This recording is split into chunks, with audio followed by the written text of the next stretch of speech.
Welcome back. We are here in Game 3, Clement, between Rogue Warriors and JDG.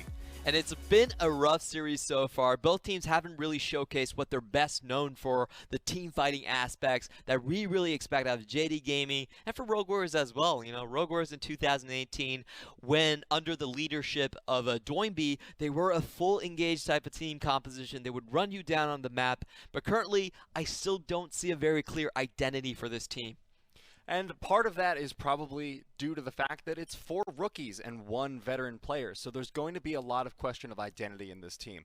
And going forward, they need to establish that sooner rather than later. Something we were talking about during the break is that their drafting seemed a little bit confused. Ooh, it's a really rough draft that I saw from Rogue Warriors right there. Their top side, you have full AP champions, a Hex Drinker on Flawless, and what are you even doing in the game? It was a really odd draft where they were too much focused on AP, too much force damage, and then they had to change their lanes. The bottom line, in League of Legends, you just can't draft 3 losing lanes. That's not a style that you should ever go for. It's a surefire recipe for disaster, basically.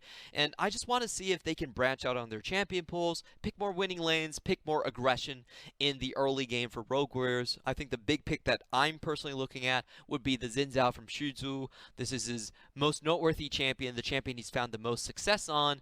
And for the top lane in Zhaoyun, his 2 most played champions in the LDL were actually the Darius and the Ornn. Now, I don't really want to see the Ornn again. I don't think it's that good of a top laner currently in the meta, but something Bruiser-esque, the Darius or the Urgot, should be something that he's more comfortable on. But their draft wasn't their only downfall, Clement. We got to talk about our MVP so far. Yagao for JDG, especially that last game. Those Zoe plays did a lot for him. 42% of his team's damage. Wow, that's a number that is quite surprising. Remember, this guy does hold the title record for most damage share in a single game at 57%, again on Zoe as well. But this was just one of those games. I think his key play was diving out of Uji's chain of corruptions and staying alive through that play, because Rogue Warriors expended 3 ultimates, did not get the kill onto him, and they were able to come back and take the Mountain Drake and the Baron off of that play. So I think that was the key play that really set up the Baron play for JD Gaming down the road. And there were a few engages there that were prevented by the fact that he was there with that Zoe, able to chunk out usually Kahlua on the Tahm Kench, chunk him down to about half health with just 1 ability, and that allowed for his team to make a lot more playmaking decisions. They were able to play a lot safer knowing that they had that sort of nuclear strike from orbit in Yagao's Zoe, so it did a lot for their success that game. But this game, it's going to be a different draft from both teams, and hopefully for Jindong, they can keep up the success they had this game, because game 1 looked very rough from them.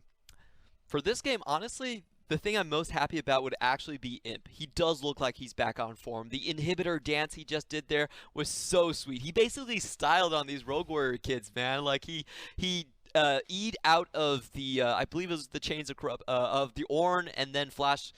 No, I got it mixed up. But he E'd out of the chains of corruption and then flashed the Ornn ult, kept himself alive throughout the entire play, and was just able to clean up from there. So it's good to see him back. You know, he can play an aggressive style. He's not only the Ezreal and the Twitch type of player. He's showing himself up on the Lucian as well. So it's a welcome return for a storied player. Yeah, a lot of hidden brilliance from him that game. Hopefully we get to see him brought to the forefront in this next one. I want to see them play around him, because they have, in Jindong, they have 3 players that they can really play around quite easily. They have Zoom and Yagao, of course, and now Imp, so they have 3 carry threats, which gives you the most flexibility in the draft, in how you play around it. And I want to see them bring that into the 3rd game here, the final match of the series. Almost say that JD Gaming is shaping up to be a super team. Of course, the positions that I would say would be a bit lacking or unproven yet would just be in the jungler position between Levi and Flawless. Not the greatest trajectories in 2018, but overall they're looking like very, very solid as a team. And I know Raz has them ranked around 4th place, and I have them a little bit lower at 6th place in terms of the projections at the end of Split. They can always move up and down, and with the additional experience there for both junglers fitting into this team, having the time to play with them, having to adjust to the strategies, you know, we could see either of these junglers develop into a much stronger player than they currently are. Yeah, I think Flawless and Levi, they both needed the environment to really shine up. And even though Flawless had a really good start of the split on Rogue Warriors, they never really were a terrific team in terms of a 5-game series, and I think that's where they kind of fell down. They didn't have, even though they beat Invictus Gaming in spring in the 3rd and 4th place match, they really weren't a title contender, and the same thing kind of happened during the regional qualifiers when they were shaping up against EDG as well. So it's really time for Flawless to kind of take it up a notch and start a new page and see if he can actually take that success that he's had in regular split and also extend it into the playoffs as well. I feel like this is sort of true for all of the pickups here this season for JDG, because a lot of them are what I'd call like refugees from other teams.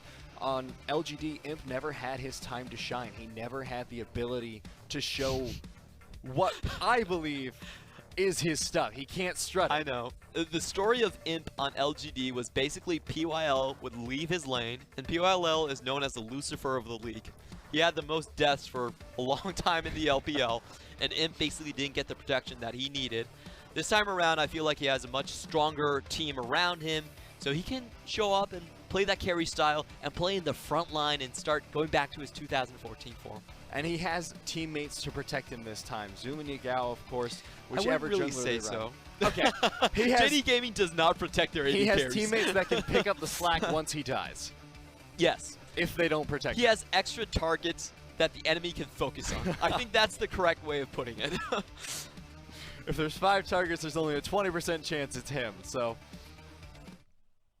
we're coming back now, and let's talk a little bit more about Rogue Warrior, because I feel like while their drafting was a weak point, we've seen them actually have a few strong points in their play. Like Jungwoo, we've pointed out a lot, and you were pointing out a lot about their top laner having some flashy plays, a few bad Ornn ults, quite frankly, but overall, he has a lot of potential, and I feel like that's true with a lot of the Rogue Warriors roster. Yeah, I think with the Rogue Warriors, their best winning strategy is probably just to ban out the Lucian and then take themselves either the Vayne or the Caitlyn. There aren't really a lot of lanes that can hard punish those two if that's if just the Lucian is taken out of the equation. Sure, we saw a lot of good play from Imp on the Ezreal, but I don't think it's the same degree of punishment compared to the Lucian pick that he just showcased in Game 2. So if I was Rogue Warriors, that would be my strategy going on into this game. I just early lock one of the big AD carries. I can leave a lot of bottom picks open and just give Uji his pick of the litter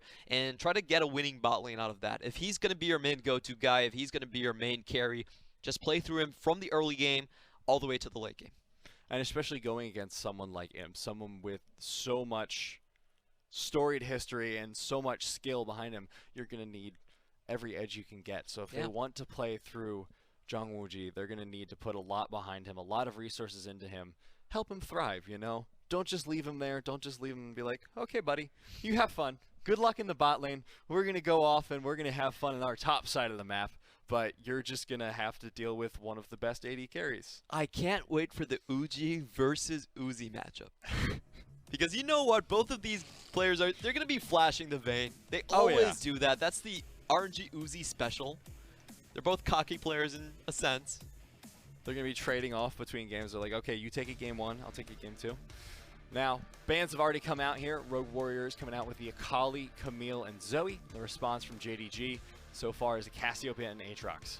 All right, so leaving all of the AD carries open. Now, this is a decision maker for JD Gaming right here, because Rogue Warriors are out of bans. Do they actually leave the Lucian up? Do you think that Uji is going to take it? Now, historically, he's been more of a hyper carry type of ADC, so they do actually leave the Lucian open. Very interesting.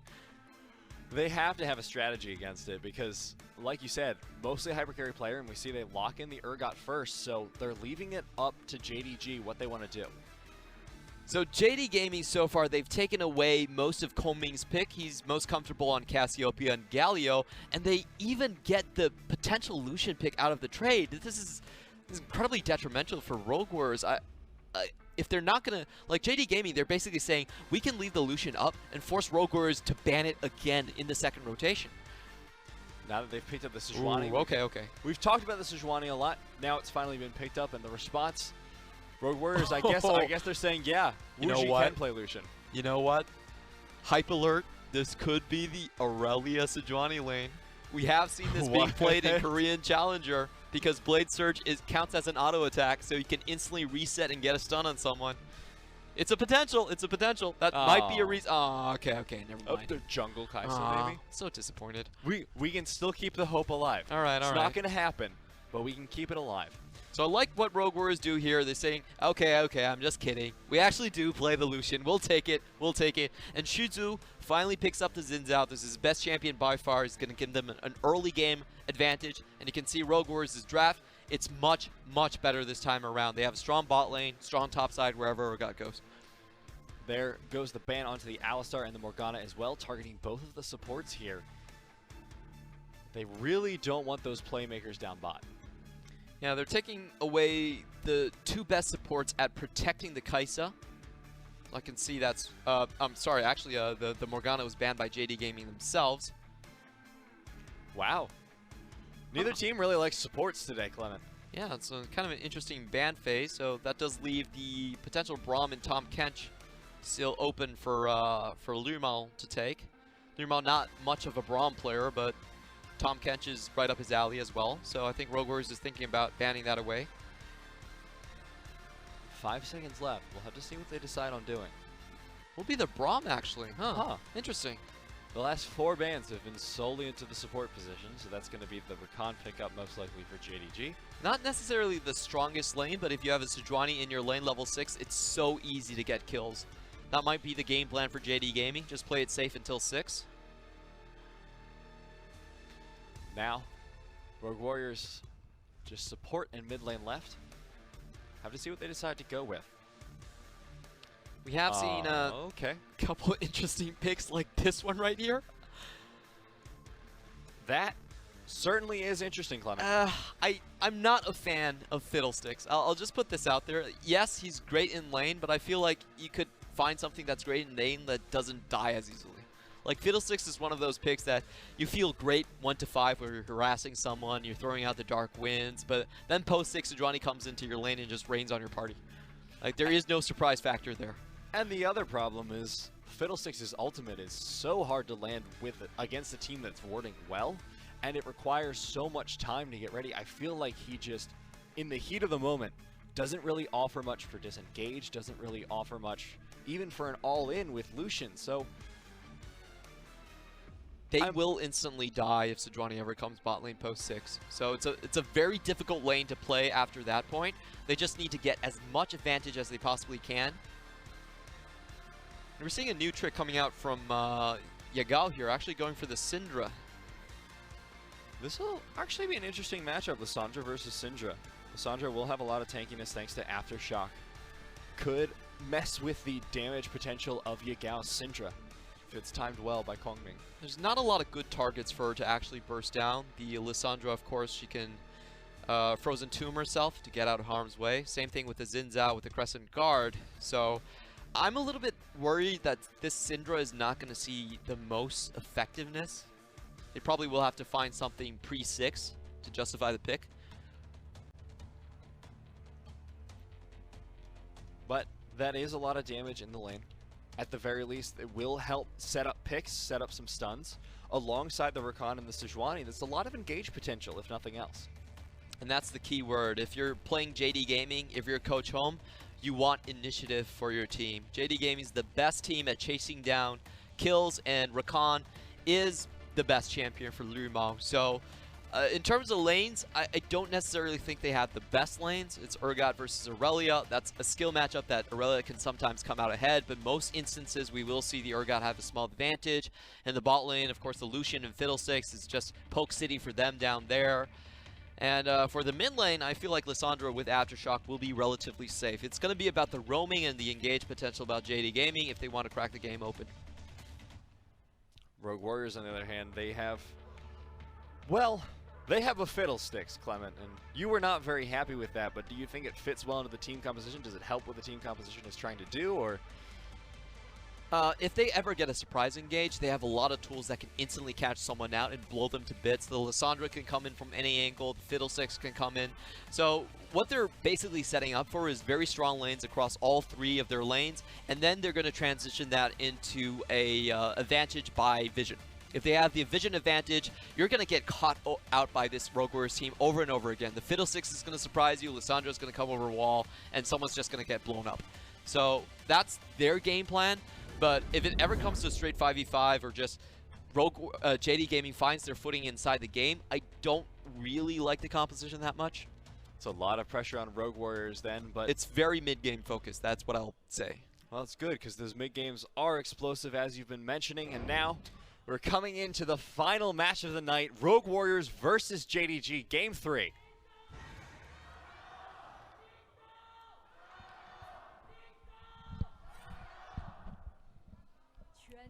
We got the cheers back, Clement.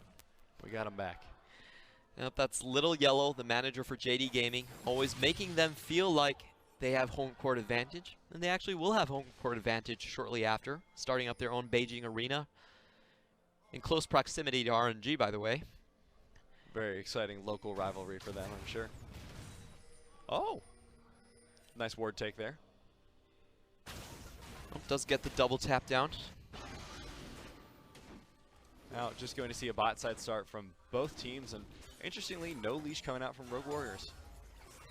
Yeah, they really want the early laning advantage, and there's nothing much that Aurelia can do level 1. Urgot is probably the strongest champion just level 1 ever. Oh, you really need to get level 3 for Zoom. Just wants to keep pressure in that lane, make sure he can still get the farm, still get access to the experience. I really like this early game from Rogue Warriors. Their level 1 positioning was spot on. They took down the ward in the bot side, and they also had a ward in the top side to see if Sejuani was taking Krug. So a lot of the information for their early game, while on the meantime, they themselves are completely hidden from view. Now Rogue Warriors pushing in the bottom lane. As you said, strong lane. They're going to have easy time in the early game, just pushing it in, trying to lose some farm for Imp there. And what this extra level 1 vision really gives the team is that they can decide which side of the map is going to be their strong side. They already know where everyone is. Xin Zhao can go in and just take these 2 camps, and they can say, hey, Sejuani, we don't care if you take the top side, but we're going to completely dominate this Kai'Sa and make sure that she can't grow up. It's kind of brutal, Clement. Yeah, I know. I wanted to go for something a bit softer. Like, your kids don't grow probably doesn't sound the best, but no. Yeah, that's no. Sounded horrifying, Clement. I didn't mean that. I didn't mean that. I mean in like a game sense. In a game sense, that Kai'Sa's not going to be able to develop. I'm not sure how much better that is, but Kongming forced to back, not enough mana sustain against the Syndra of Yagao, and in the bottom lane, we've already seen 1 turret plating taken. Yeah, really on schedule for the Rogue Warriors bottom lane, and I'm really glad that we can see Uji go for something aggressive and early game oriented as well as the Caitlyn. Killua just going to poke out there a little bit here in the bottom lane, and as you were saying, Rogue Warriors is just looking to establish vision here, popping the plants, putting wards over walls, trying to keep the early game in their hands. And just look how much snowball that Rogue Warriors are getting out of their early wards. They spotted the Sejuani on the Krugs early, and now they're following her on the Groms as well. So basically, Shuzu has full control of the map. He's already transitioning that into a CS lead. Should be a 2-camp lead already before backing. So really well done by Rogue Warriors. I feel like one of the most important games that we've seen this week has come from BLG and Coach Sim, where they went for early level 1 invades and really decided which part of the map was going to be their strong side. They really reversed some of the matchups that they selected for themselves and said, even though this is a weak side in terms of champion picks, we can make it a strong side in terms of jungle pathing and just dominate the game from there. A complete shutout game that BLG put on LGD earlier in the week. So I think that Rogue Warriors with Coach Steak are trying to do something similar. Oh, Zhao getting caught out though, forced to flash over the wall.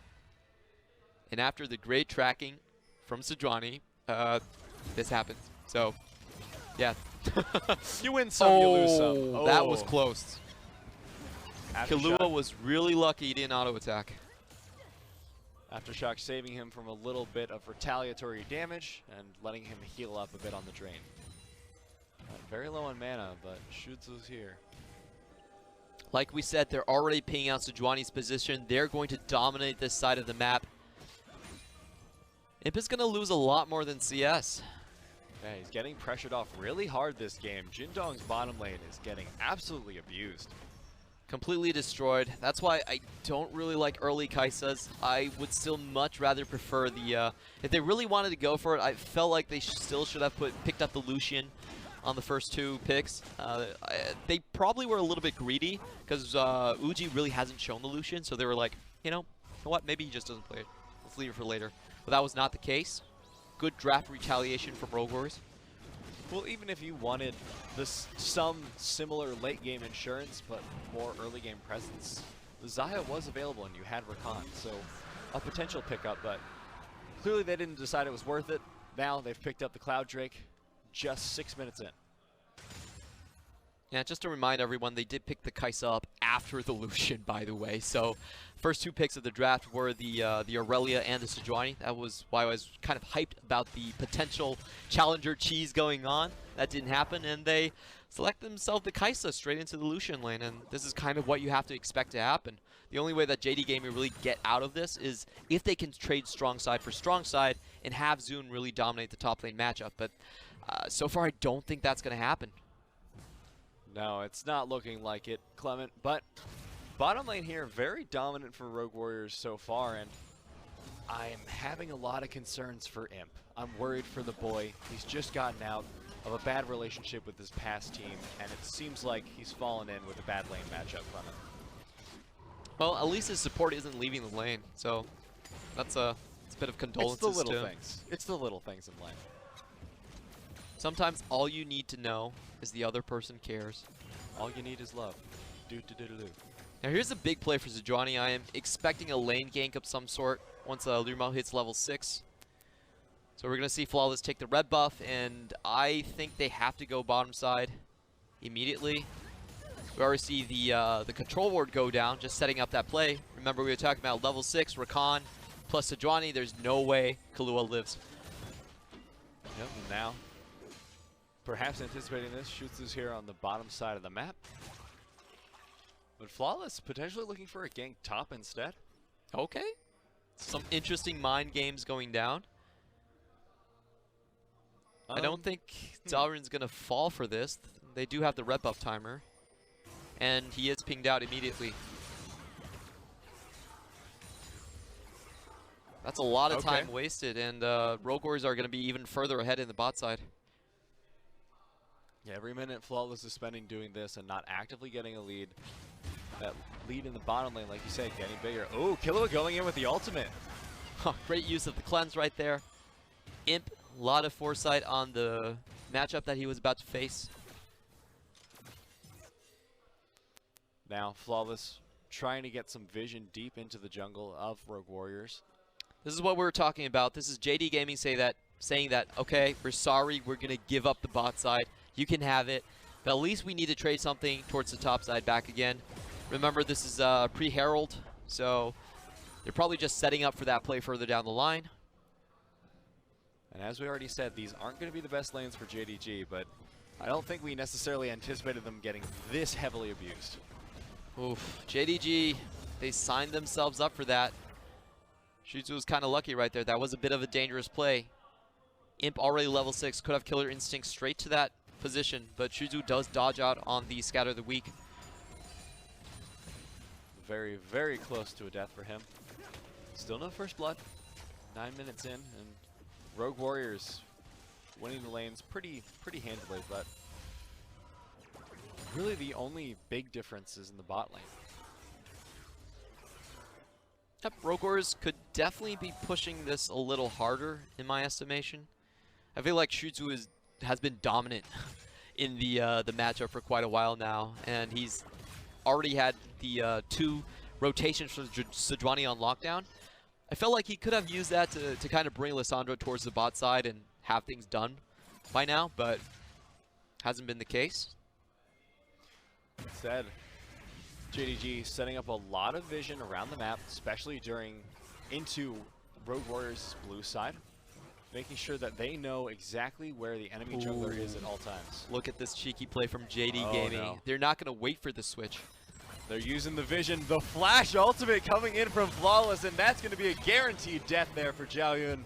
First blood going down and potentially the first tower. And thumbs ups and emotes coming out from the entire 4-man hit squad in the top side. And this is pretty much the only way you get out of a losing lane in this current meta. You have to be on the lane swap, and you have to do it proactively. So it was a really smart play. It wasn't looking good for JD Gaming. There was a real chance if that they didn't lane swap, they would just have their tower taken away from them, trade nothing back in the meantime. But I like this proactive decision, even though the first tower did still go to Rogue Warriors.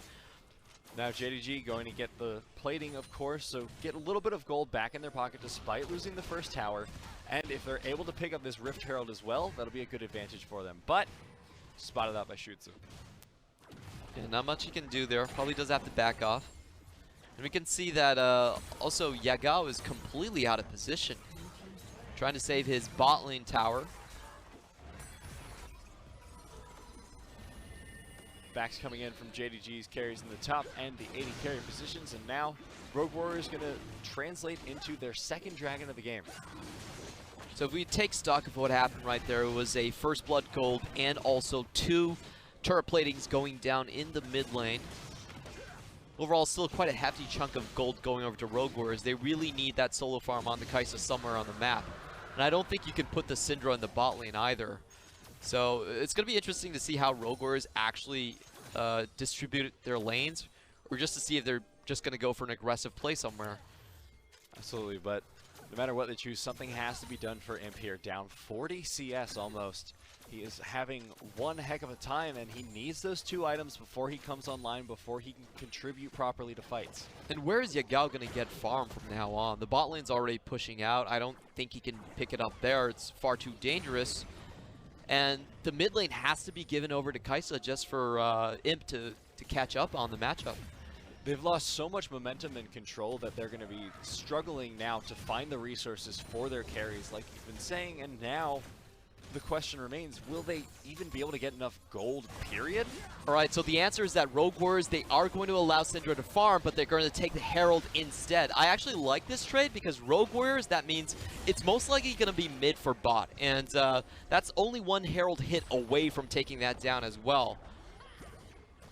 Yagao just pummeling away with the measly Syndra autos on that bottom tower. But wave clear should be sufficient to keep the push going. Like you said, though, Herald is available. JD Gaming taking control of the red side and basically cutting off the reinforcements for Rogue Warriors. Now, this is a fight that Zarun can take, but he's choosing not to just because he doesn't know where the rest of the JD Gaming members are. Oh, JD Gaming really getting away with murder just off that roam. Yeah, really just getting almost no contest here on the bottom lane tower. Urgot trying to respond, but Flawless is there on the bottom side. Here comes the Herald. It's not actually going into the mid lane. I feel like Zarun's in danger right here. Oh, Flawless not going to be able to land the ult. Xiaoyun looking for the kill, not going to be able to find it. Flawless barely surviving. Will pick up the tower, but look at the top side. Now it's all about the turret trading here. JD Gaming already have 1 in the bank, so has Rogue Warriors, but there's no one up to defend this for JD Gaming, and everyone is rotating up. Now they're going to be able to take this second tower. Hopefully for JDG, they will be able to defend from the third, because that would be absolutely disastrous. It's about an even trade overall, I would say, but just opening the map up and allowing for mid-game plays is probably in Rogue Warriors' favor.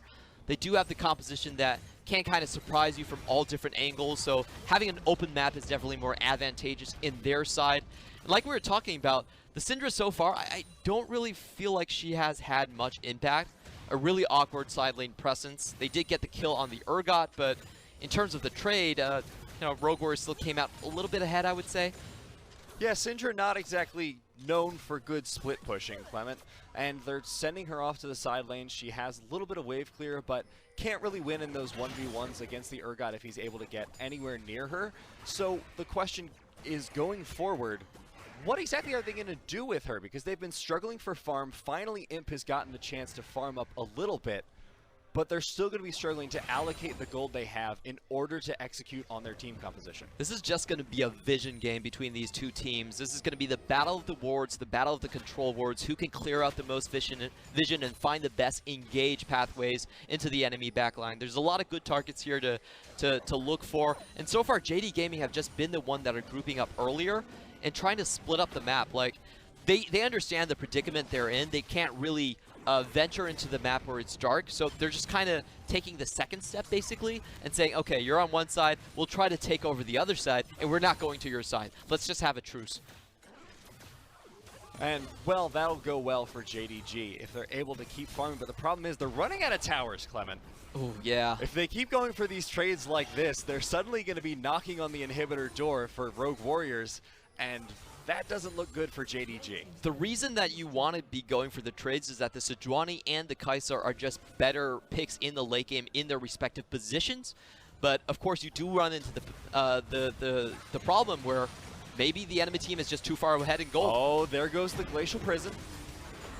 And the re-engage coming in. Surprise from Fiddlesticks. Now the engage down. First kill going to go onto Luma, but JDG are still in this fight. Imp taking a lot of damage. The culling coming out onto the backside. A lot of damage down. Oh, flashes for the kill. Down.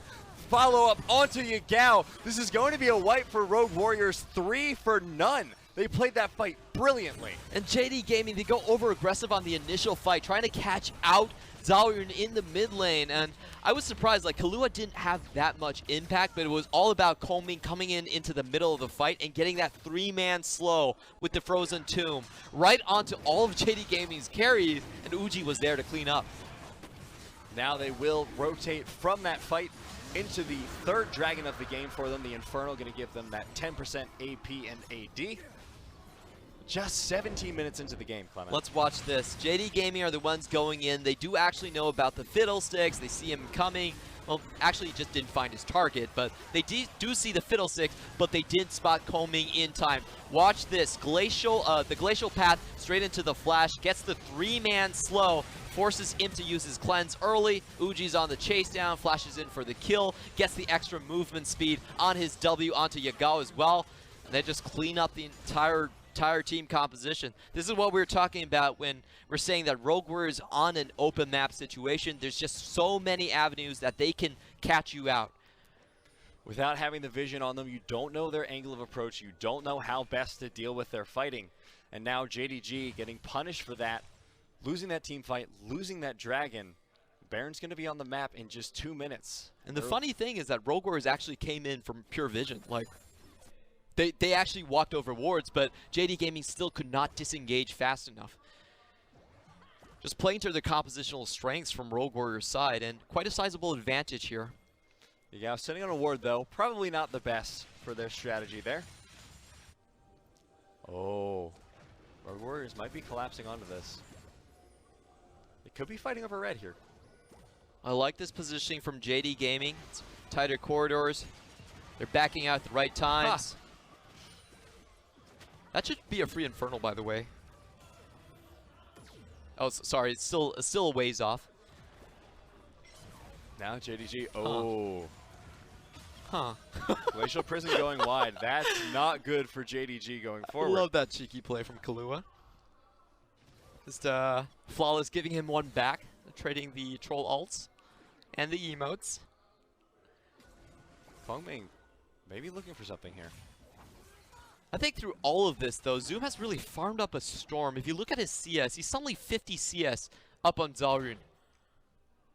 And that's what happens when you don't keep your eyes on the enemy's CS. If you're trying to keep the enemy down, you're trying to starve them out, but you kind of just forget when the game gets busy, they can start coming back in. You see Zoom's CS, as you pointed out, is ahead. If you look at Yagao, he's about even now with Kongming, and Imp is even starting to catch up in a significant way. He's been down 30 CS most of the game, just 20 now. Actually quite surprised that this side lane Syndra is working out for JD Gaming and Yagao. Rogue Warriors do have to be a little bit more, I would say they need to press their advantages a little bit harder. Their composition is very much situated into the mid game. Kai'Sa is definitely a better champion than Lucian when he goes to the later portions of the game. I would say Zoom, with his current advantages, is going to take over the side lane split push as well. So Rogue Warriors, they still have a gold lead, so they still have a Drake lead. They need to capitalize on it right now. Yeah, as you said, the clock is ticking before JDG can take over, and they're going for a cheeky bush play. We saw WE do this. JDG gonna have about as much luck as WE did in the second game, getting forced off. But they're still sticking around. They really need to beware of the Aurelia flank. So far, Zoom is moving up, and no one has spotted him. Clearing out vision around the Baron. Rogue Warriors just want to play this a little bit tight around the objective. What Rogue Warriors really need to do is they need to set up for vision and create this area where it's impenetrable for JD Gaming and just get Kahlua to do his work. Because so far, I don't think I've seen a single successful Fiddlesticks ultimate. No surprise parties for Fiddle. It's closer to Surprise Party and Mumu, where everything's just sad. Surprising, but sad. They are trying to do it at Baron, but the side lane pressure from JD Gaming, this is in stark contrast to what I believe Sino Dragons was doing earlier on, is that you can see that JD Gaming, they're willing to let their side lanes develop more. They're not pressured to going and face-checking the Baron buff that early on. And they're just diffusing the situation. They're running the clock out on Rogue Warriors. Now Rogue Warriors no longer have the pressure they need. They can't go for that Baron. They can't force it because their side lanes need to be trimmed down a little bit first. And now Zoom coming back onto the map, picked up the Jorum's Fist, has teleport available. Rogue Warriors might be looking for the Baron. They're going to start it. This is a pretty forced start coming out from Rogue Warriors. They're trying to repeat what they did in Game 1, but spotted out early. I don't think they can continue with this. They're looking to back off.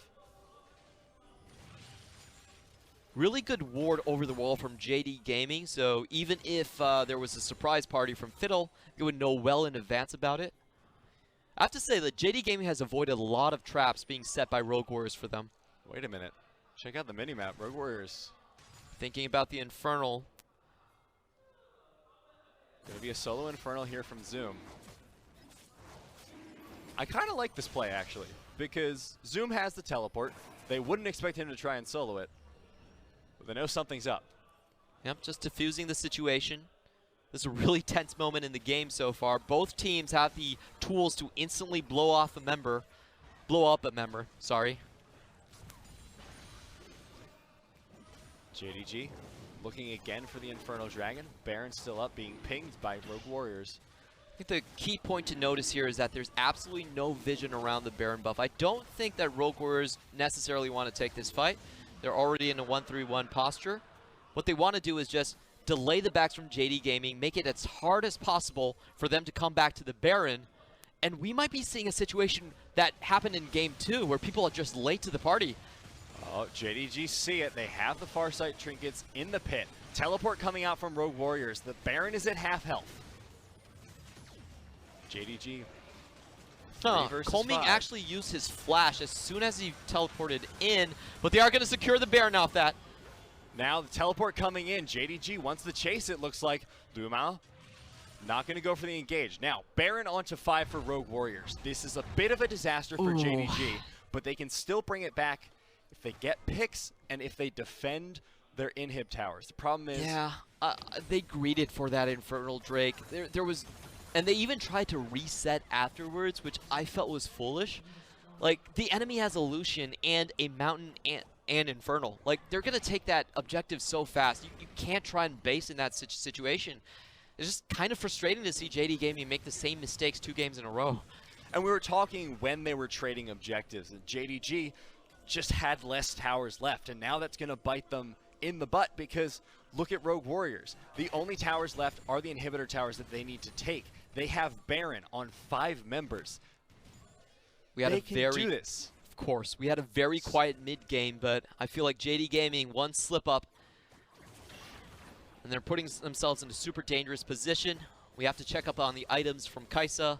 The Guinsu's Rage Blade now does give magic and attack penetration, so much better for late game, but not that much of an oomph earlier on. I still don't think JD Gaming want to full-on fight this with Rogue Warriors yet. Rogue Warriors just going to push in. 4-1 with the Baron in bottom and mid. Just going to see a little bit of a dance here around these towers. But those Baroned up cannons are going to do a whole lot of damage in the meantime. Great split from Combing as well. JD Gaming, they have to choose one side to engage on. They do have a lot of tools. Full flash is on. Rakan, Aurelia, both ults up. Kaisa easily follow up. They're going on Kahlua. Force the flash, but Glacial Prison is down. That is a huge engage tool that JDG no longer have. Tower barely surviving in both lanes. It's bottom lane tower down, followed by mid.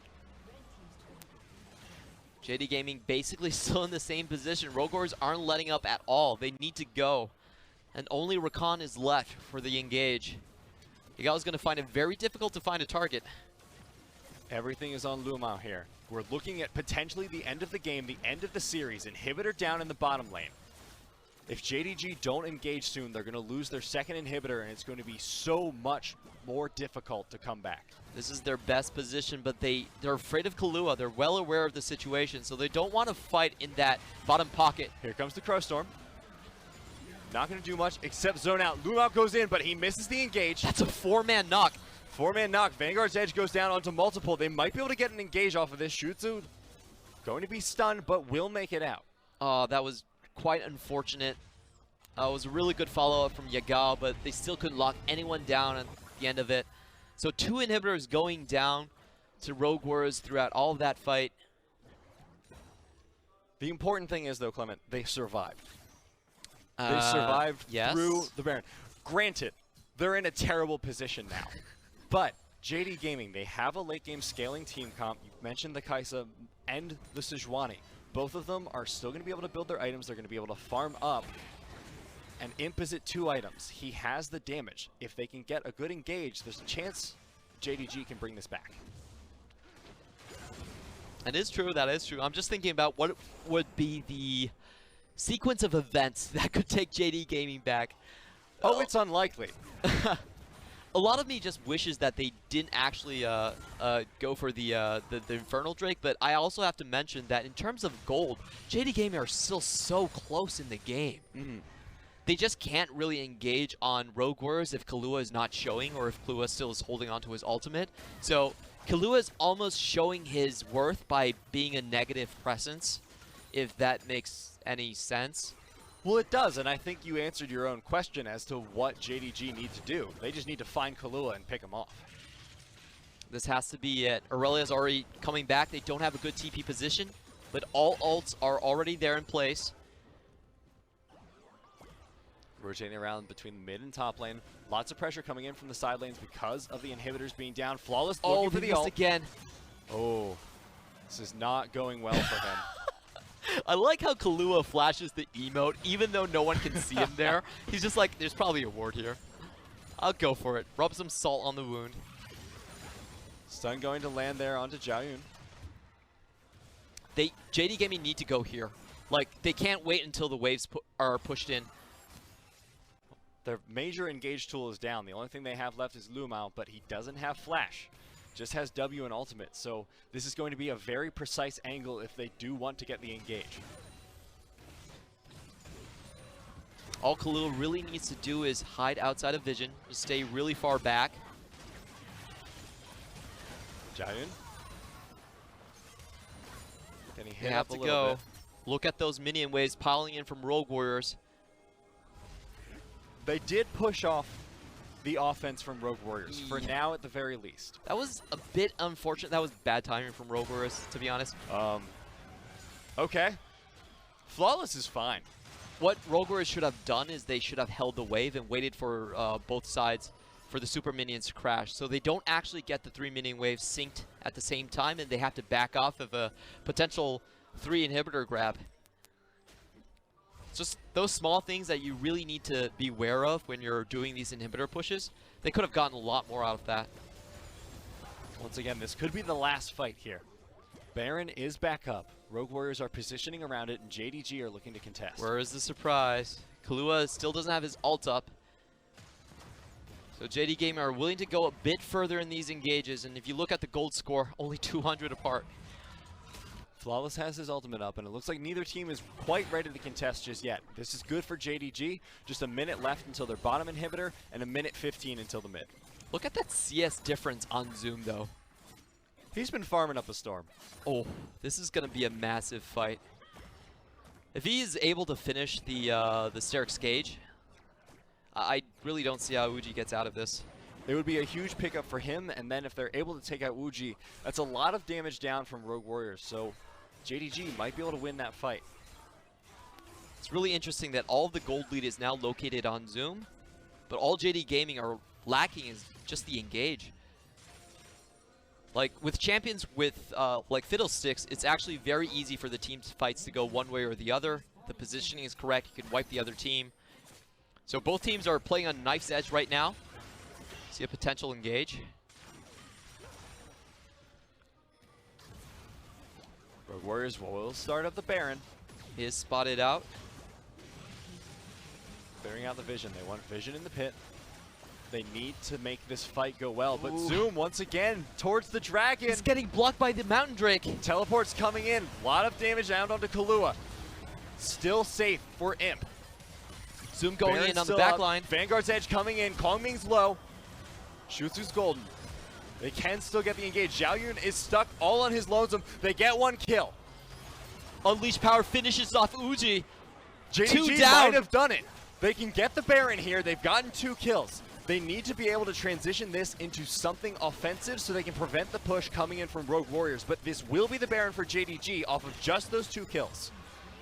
Unfortunate positioning coming in from Rogue Warriors. I thought they had such a lead because Zoom was going to be very late into the fight. He got stopped by the Mountain Drake from backing and had to teleport late there. So it did look like Rogue Warriors had a very good advantage earlier on, but just the Vanguard's Edge cutting up the entire backline of JD Gaming.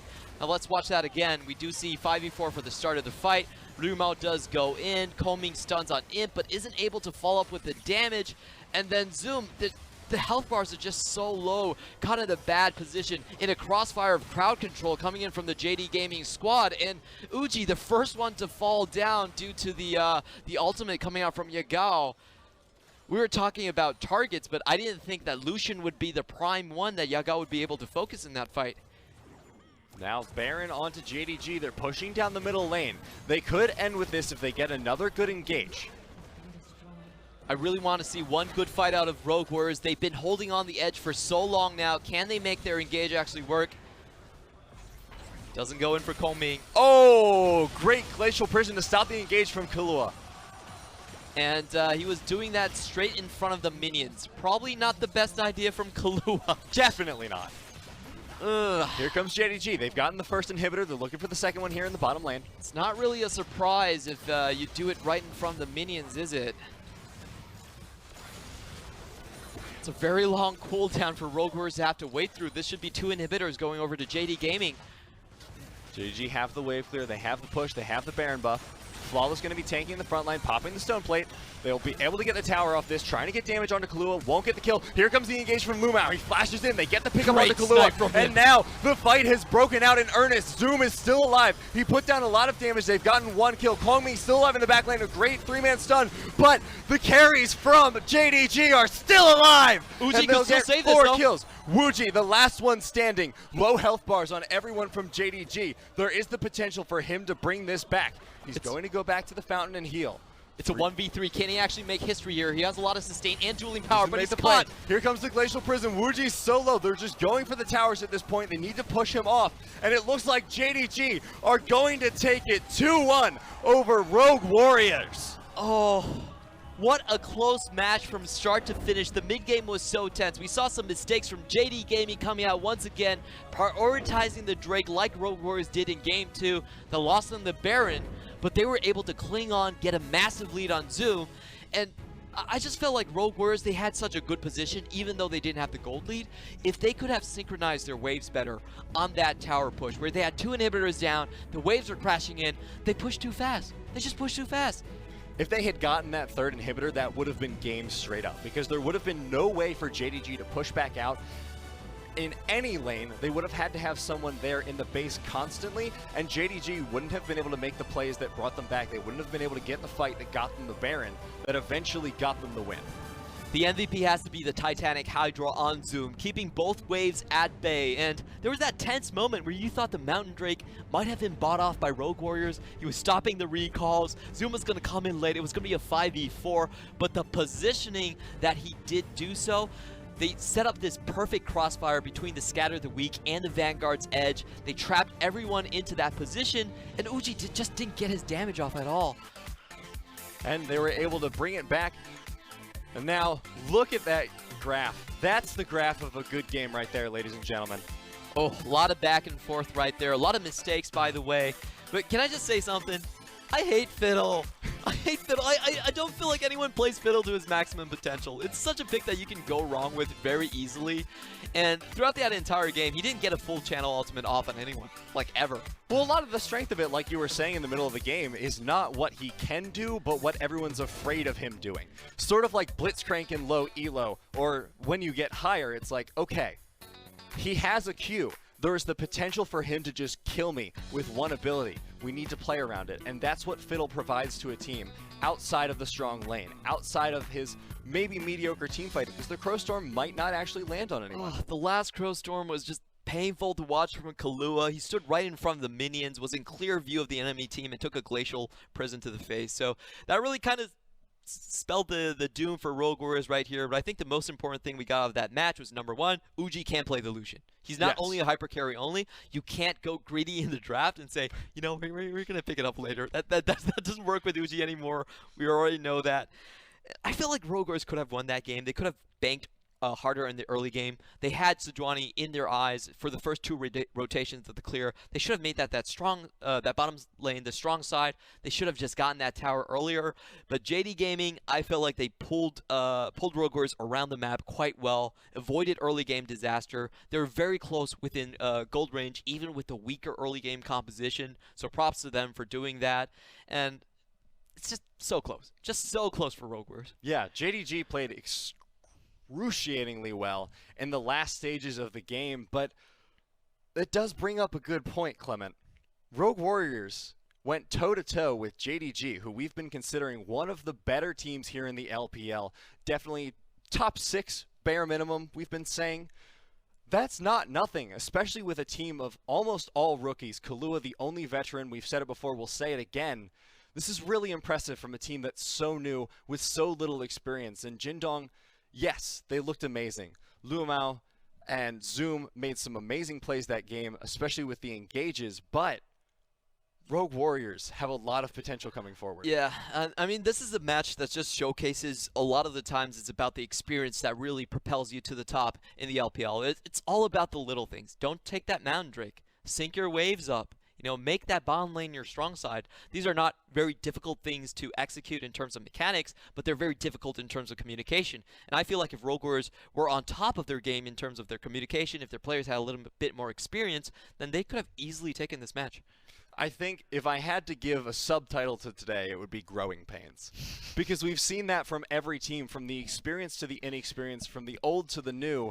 Everyone's having trouble adjusting to their new members. We saw Jindong, they swapped out a few players. You know, everyone's had a few replacements. I think the total roster swaps between these two teams, or these 4 teams today, was something in the area of 14 to 16, somewhere in that number. Yeah, it was a ton of players. Amazing amount of players that moved on and off these teams. So with that in mind, it's going to be really interesting going forward because the strengths of these teams are not set. It's not like a team that we've seen consistent with a roster like IG. We've seen with a consistent roster coming into this split compared to last split.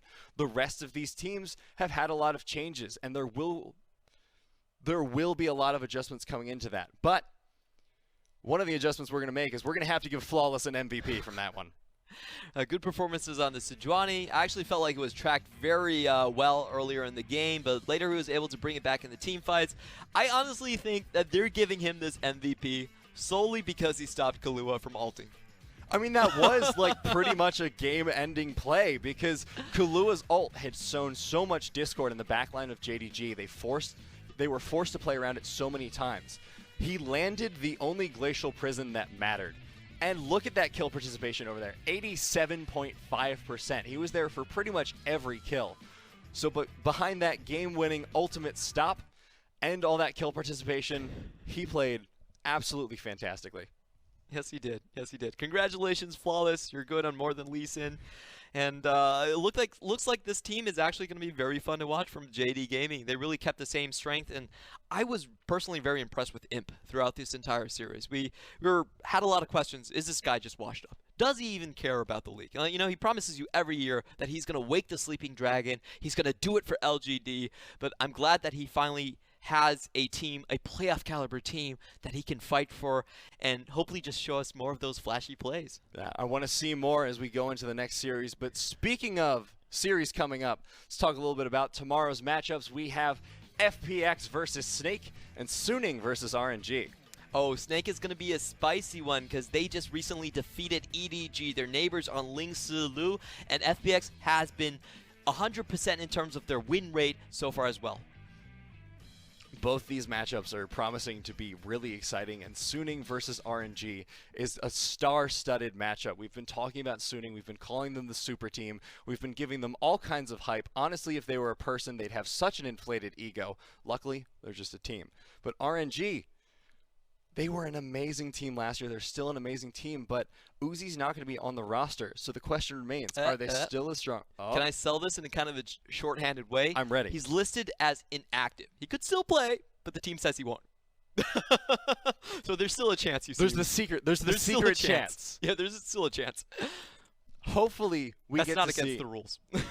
Technically correct. I want to see that matchup because I want to see how our new teams that we've considered to be the strong underdogs coming in, the new blood of the LPL, these new super teams. We've said that about a lot of teams. We've been like, oh, this team has potential. This one has potential. This one has potential.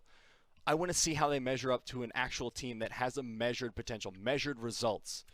And RNG is a great one for that. Yeah, RNG, you know, 90% of the time in 2018, they were the best team in the world. Not only the LPL. You talk about Asian games, you talk about MSI, you talk about Rift Rivals. They won it all. So to see them come back and really start playing is going to be super interesting. And we also have the LMS love triangle going on. Karsa, Xiaohu versus Maple.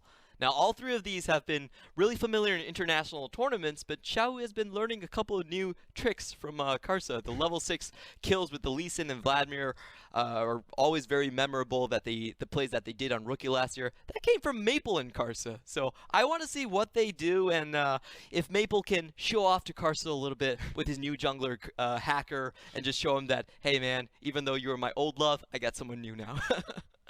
Yep, there's a lot of history between those teams, and there's a lot to look forward to. Speaking of, we're going to see the schedule going forward all the way up until Chinese New Year. Now, the big thing to note about here is that, I'm sorry for EDG, but we just somehow missed a lot of their games. But we will be getting EDG back on track after the Chinese New Year. Our normal schedule is going to go all the way to January 30th, so you can be with us for to that until that point. And after that, Chinese New Year, it's basically the Christmas of China, we do take an extended break. And when we get back, we'll have more League of Legends after that break, but there's plenty coming up to that point. It's barely through January, guys. We've got a few weeks left. I think we have 2 full weeks of League of Legends between now and then, and plenty of exciting action, so we hope you'll come back to join us for that. There's so much exciting action in the LPL, so many kills. And if our 15th, ranked 15 team, Rogue Warriors, is going to look like that, LPL is just going to be magical this year. LPL is sort of like a mixed hat, and we're going to have to see who comes out on top. We'll be back next time tomorrow with some more series. Can't wait to see you then.